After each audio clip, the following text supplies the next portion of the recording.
Welcome back to Goblin Slayer, Anime Review, episode number 3.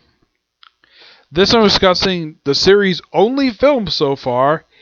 Yeah, I haven't heard anything if it's going to be season 2 yet. Now, like in the case of Konosuba and Saga Time Evil, it's based on one of the light novels. Which one? Volume 5, which you're probably thinking, wait, why the heck would it happen from Volume 5 instead of, picking up where the show left off like it did with Konosuba and Saga Time Evil? Answer, I have no idea. Now, this show I managed to watch dub. Unlike Saga Time Evil and Konosuba, where I had to watch these sub because there was no dub, this one watched dubbed. And good thing that the entire voice cast from the actual anime came back. Now, before I get started with the actual story, let me give some high praises for this film. Pacing, animation, voice acting, writing, the gore, which is for the same level as they did for the anime, which kudos for the studio who made this, which they did a really good job with it. And, well, just a damn good film to watch. Though, I do have one minor criticism about the film. It's not its runtime, it's due to the fact Wikipedia said this was an hour and 15 minutes. Nope, it's not an hour and 15 minutes, it's an hour and 21 minutes. Yep. I don't mind that at all. I mean, a lot of the anime films I generally watch are about that length anyways. Some are about 2 hours. Being about an hour and a half, that's perfectly natural for a film like this to do. Give or take. Yeah, so what? It's 6 minutes longer than I thought it would. I mean, the movie itself starts off with a recap of Season 1. In order, basically, a lot of the events that happened in Season 1. Though there's no mention of the Sword Maiden, though she does make a brief cameo in the movie. Yeah, the Sword Maiden, the woman who's in love with the Goblin Slayer, though it's been heavily implied that High Archer Elf may have a thing for him, and it's possible that the Priestess might have a thing for him, but it's completely obvious that the Sword Maiden basically has got a thing for him. Yep, basically it's all supposedly told from this is all about her prologue. This takes to the first, about 10 minutes in the movie. That's give or take basically how much it takes up. Now, I get the reason why the movie did this, because for a lot of people, it had been almost 2 years since the series ended, and they may have forgotten exactly what happened. And what they did here, they did a pretty good job here. Though they did cut a lot of the stuff out, but basically it's an abridged retelling of the entire first season of the show. Though it doesn't give a lot of backstory of basically all the stuff that happened here, but it's great the fact that the show highlights the show at the start of the movie, and it's all told from the perspective of the Priestess. Yes, kudos for the anime of doing that. And the movie starts out basically with a different group of adventurers, which the leader of them is daughter of a noble. Now, typical Goblin Slayer, none of these characters have names. Nope. They're not even given generic names to identify them, like in the case of Goblin Slayer and his party. The Goblin Slayer himself doesn't show up until after this group basically battles a group of goblins in the snow. Yeah, this takes place during the winter time. My guess, if it was by the calendar basically we have here, it's probably December. Probably after Christmas.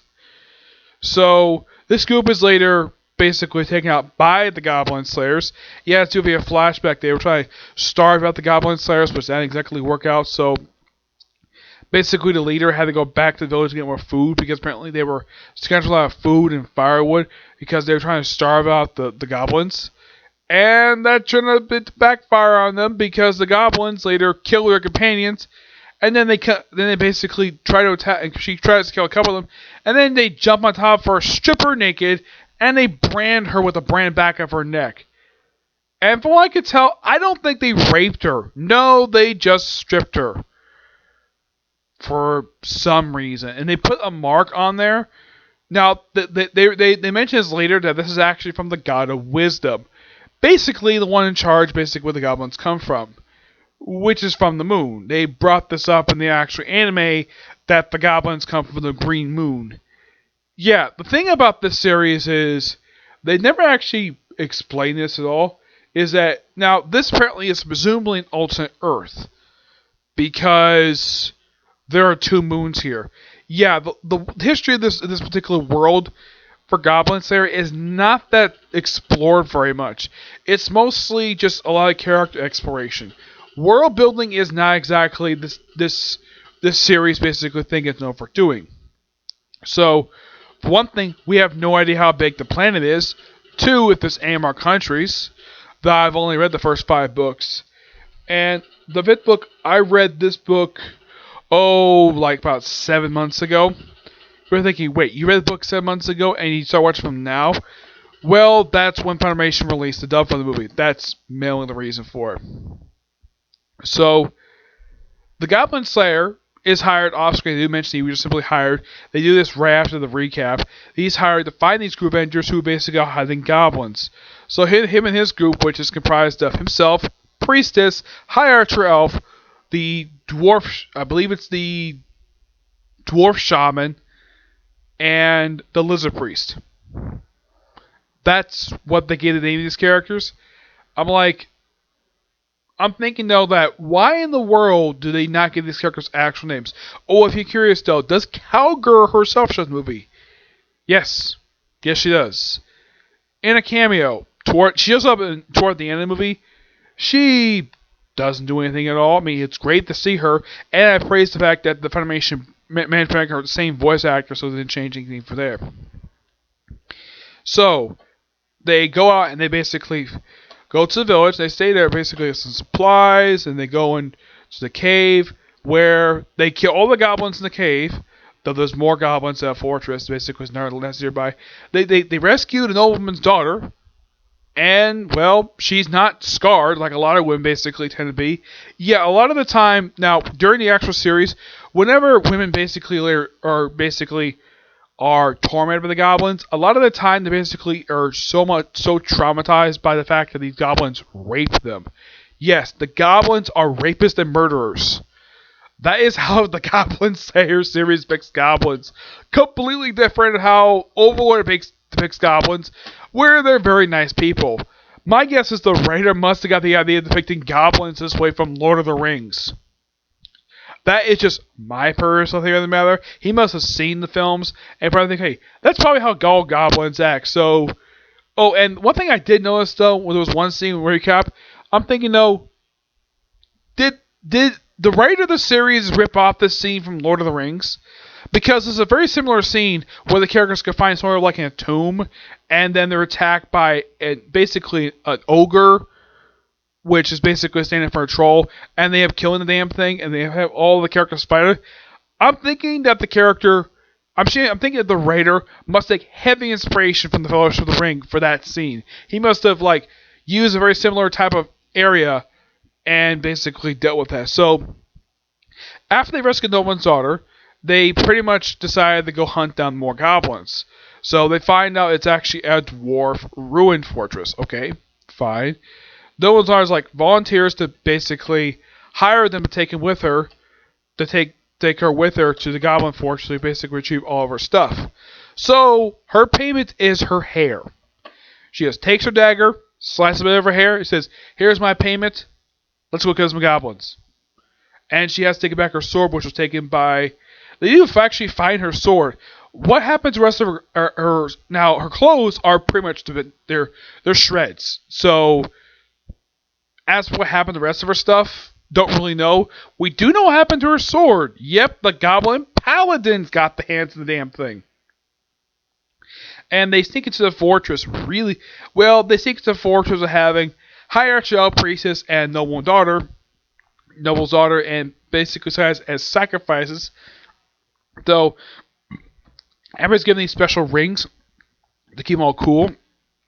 So the Lizard Priest, which God praise the fact he's basically can do this. Basically the bishop of this particular thing. Listen, we have some sacrifice for you. And apparently he can understand goblins, though probably through telepathy. They can understand goblins because the goblins in the actual anime speak utter gibberish. Yes, I have no idea what the heck these things even say.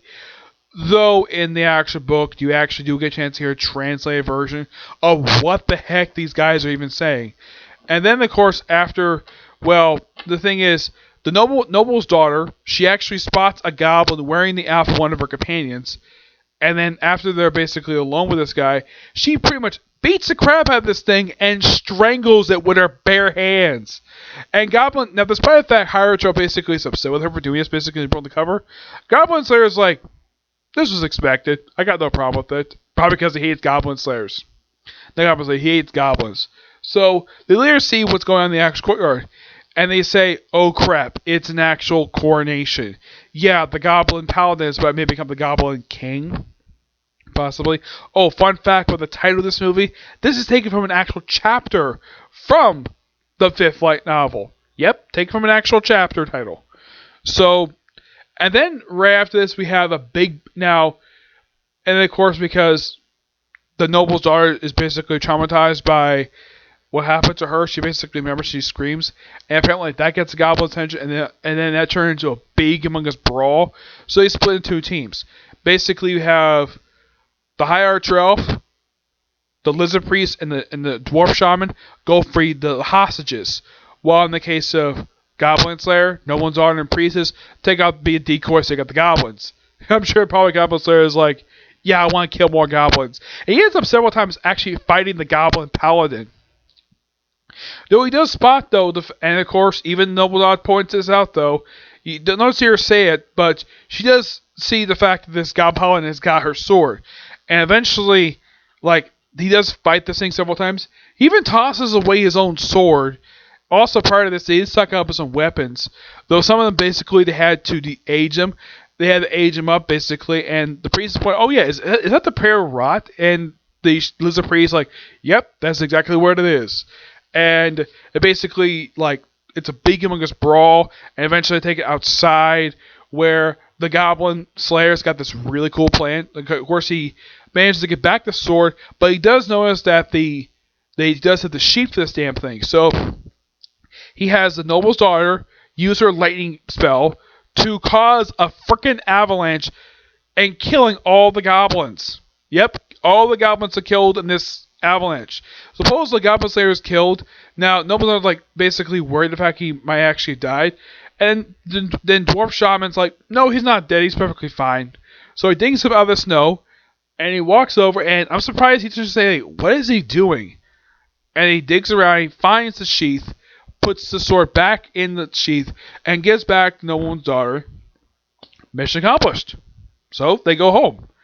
And they have a celebration, the fact that, well, they accomplished this mission. We do see a brief cameo appearance by Guild Girl, by Witch, and Spearman. Yep, they all make brief appearances in the final scene of the movie. And of course, Cowgirl's there too. They still bring in the fact she's basically a shadowed friend. It's not exactly explored if in fact she may have feelings for him. Yeah, unknown, but that's basically how it... I wouldn't be surprised if she does.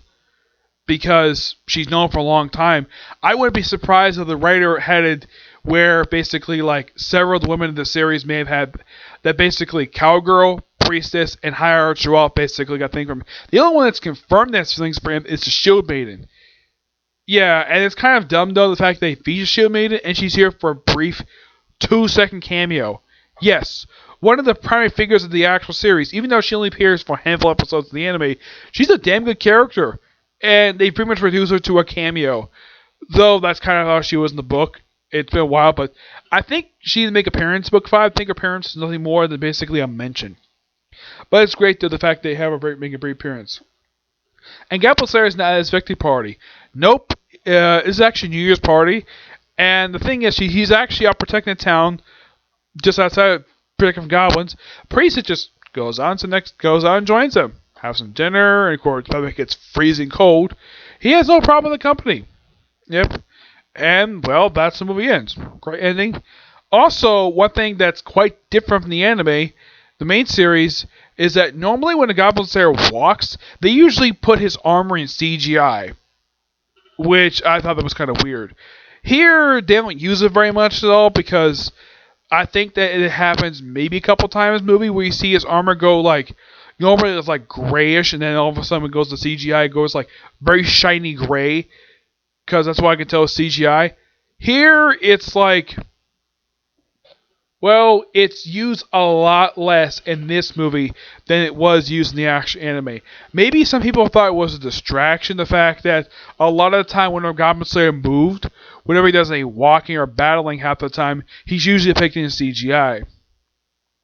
They do keep, one thing I do appreciate though, they keep the whole, his right eye turning red. Basically, no, he's going into his killing mode. He also mentioned in the actual movie that he's been killing goblins for 10 years. So, from what I can tell, I think he's been killing since he was a teenager. It's presumed that the Goblin Slayer might be in his late 20s. That's just my personal guess, anyways. Like, if he does end with a woman, Priest is basically definitely a woman he definitely would end up with because of how close they are. All in all, damn good movie to watch. And if you're a fan of the Goblin Slayer series, I do recommend watching this. Though, in case now, the whole thing, aside from the gore stuff, the women getting stripped by the goblins, yeah, that happened in the actual anime too. I know that the actual first episode got a lot of flack by online by the fact it opened up with a rape scene. Now, I'm not blaming the studio for that, or the animators, or the writers, or the voice actors for that happening. If you want to put blame on somebody, blame the original writer for having that scene in his damn book. So, blame him for that. Don't blame the studio for having a rape scene to open up in the episode. I mean, that's not the first thing you see in the episode. You see Priest is shimmering, and this is open up an actual... It's not the first thing you open up when you see the first episode. You see the Priestess crying, and they see flashback basically when she first got her brief party she joined, and they all get killed, with the exception like one of them. And that's one of them got raped, definitely, but she got traumatized, though she wasn't seeing it. But like I said before, don't blame the studio for this. Blame the writer for having the rape scene. But in my honest opinion, the rape scene was necessary because it's part of Priestess' character. Because it happened in the book, it had to happen in the anime. They can't just offhandedly mention, oh yeah, she survived being almost raped by goblins. And not having the anime kind of basically takes away something from the character herself. That's just my opinion on the matter, and I'm sticking to it. But in the case of this film, it's very good. Fantastic. I give the film 9 out of 10. Absolutely fantastic film. Okay, so that's it for the review. I have one more video I'm going to do today. Excuse me.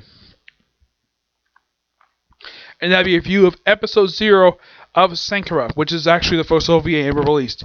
Yeah, I'll be watching that next. And then I'll do a review for it, okay? See you next video. Bye.